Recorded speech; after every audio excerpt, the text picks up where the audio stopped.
Phone tapping కేసులో తెలంగాణ ప్రభుత్వం సమగ్ర విచారణ జరిపించాలని డిమాండ్ చేస్తూ ఇందిరా పార్క్ వద్ద బీజేపీ నేతలు ధర్నా చేపట్టారు.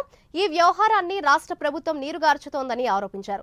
ఈ ధర్నా కార్యక్రమంలో ఆ పార్టీ రాష్ట్ర అధ్యక్షుడు కిషన్ రెడ్డి, లక్ష్మణ్, బీజేపీ ఎంపీలు, ఎమ్మెల్యేలు హాజరయ్యారు. ఈ కేసును కాంగ్రెస్ ప్రభుత్వం నిర్వీర్యం చేస్తోందని, వెంటనే సీబీఐకి అప్పగించాలని బీజేపీ నేతలు డిమాండ్ చేస్తున్నారు. అసలైన నిందితులను పట్టుకునే ప్రయత్నం చేయడం లేదని, దీనంతటికీ కీలక సూత్రధారి మాజీ సీఎం కేసీఆర్ఏనని విచారణలో తేలిందన్నారు రేవంత్ రెడ్డి. రేవంత్ రెడ్డి ప్రభుత్వం ఇంతవరకు ఎలాంటి చర్యలు తీసుకోలేదని బీజేపీ నేతలు తీవ్ర స్థాయిలో విమర్శించారు.